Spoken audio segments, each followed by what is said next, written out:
Welcome back to Carneades.org. Today we're going to be doing the 200th video here at the website. In honor of this video, we're going to be doing something a little bit different, a little special. We are going to be doing a video on the history of philosophy, and we're going to be focusing in on a very important personage in philosophy. Today we are going to be doing Carneades of Cyrene himself. But I feel that that name does not truly encompass all of the fantastic things that Carneades did in his life. So let me offer another. I give you Carneades of Cyrene, enslaver of souls, destroyer of gods, and last great scholar of Plato's academy. Before we get there, let's go here. Now, if you've studied anything about ancient Greek philosophy, there's probably three important people you've heard of: Socrates, Plato, and Aristotle. Now, Socrates is generally considered to be the father of philosophy, possibly the most important person in all of philosophy, or maybe even all of academia as it stands. Plato, of course, was Socrates' student. He wrote down a lot of things that Socrates said and also founded the academy, arguably one of the first schools or universities in existence. Plato's student, in turn, was Aristotle. Aristotle was a little bit of a rebel. He didn't just take over the academy after Plato was gone. He, in fact, went on to found his own school, called the Lyceum. The question, of course, and here's where our story starts, is what then happened to Plato's academy? Well, Plato started the old academy back in 387 BCE. After his death, there were a number of other scholarchs that took over, but none were terribly significant until we get to Caelius, who founded what is generally considered to be the Middle Academy in 266 BCE. He didn't start a separate school, but it's generally considered that he kind of brought about a renaissance in the academy, a new understanding of the teachings of Socrates and Plato, and specifically started moving them more towards skepticism. Then a number of scholarchs passed after him, but it was not until Carneades came along that the new academy in 155 BCE is considered to be founded. It was a significant changing in teachings, and Carneades was the scholarch there. I'm not going to get into the specifics of all of their skeptical positions and the different ways they parsed the ideas of Socrates here, but just to know that Carneades was the last important scholarch to take over the academy. After Carneades, there were a number of other scholarchs, but none were so significant as these three until the academy eventually died out. But I'm getting ahead of myself.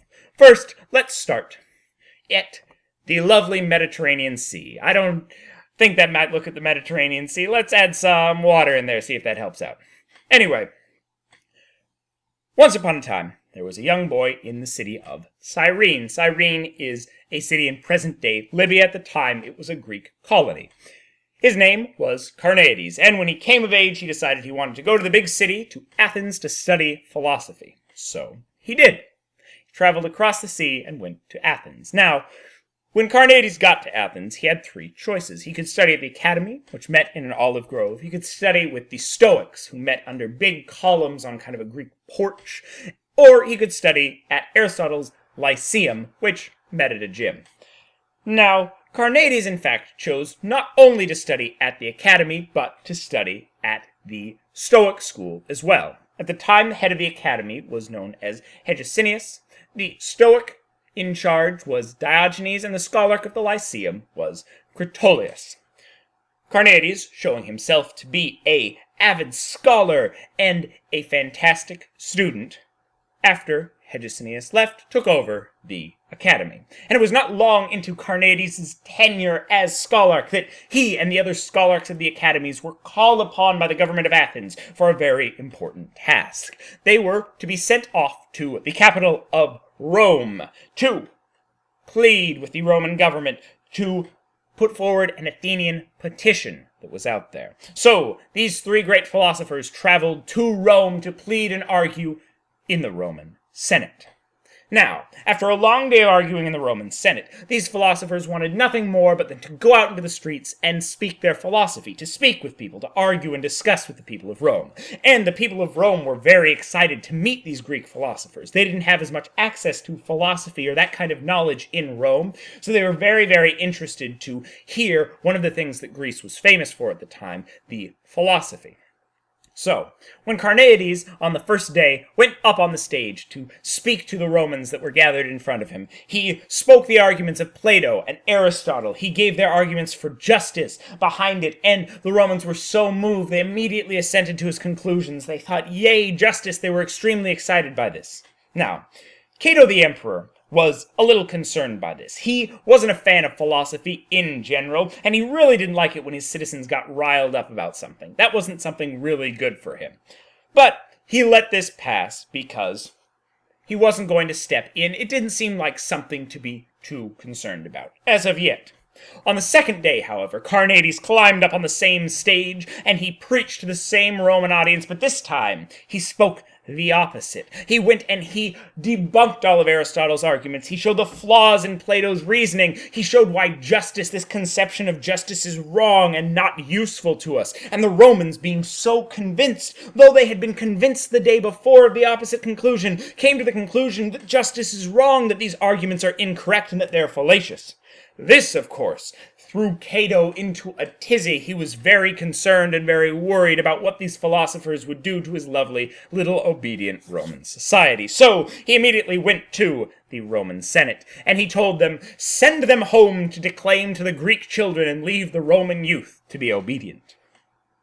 Needless to say, the Senate quickly voted on and passed the Athenian petition and sent the Greeks home to Athens, but not before Carneades had gained a great deal of fame as a fantastic arguer and convincer of people.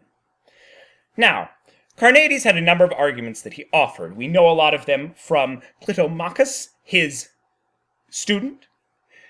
Though many of them have been lost, Sextus Empiricus and others have kept them around for us. Namely, one of the things he liked arguing about was the existence of God. Carneades wasn't so much against God as it was, he was just against people that offer bad arguments for God. Namely, the Stoics that he had previously studied under himself. So, I'm going to offer here, I'm not going to get into them too much because I don't want to spend a lot of time on it, a couple of Carneades' arguments against God, and specifically against the Stoic conception of God. So, God is capable of sensation. God can feel things. He can feel happiness, he can feel cold, pain, all that good stuff. This is something the Stoics believed. Sensation is a type of alteration. This might not be something we have a sense of right now because we think of sensation as like nerve firings, but the Stoics believed that sensation was a kind of alteration. God is capable of sensation, then he is altered. So, basically, just following from the first two premises, God can be in some way altered.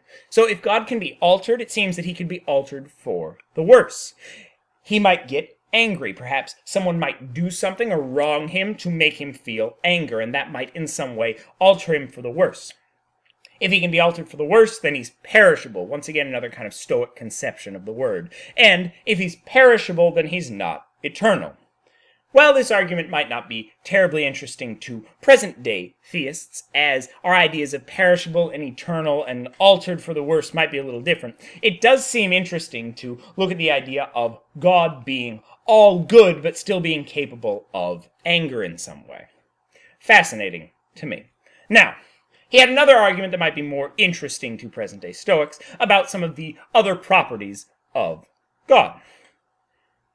One is more virtuous if one chooses good over evil than if one is forced to do good. So imagine a man in a store. The store is completely abandoned. The cash register is open. He chooses to leave the money there and lock the door of the cash register and walk out. It seems to us that he's done good.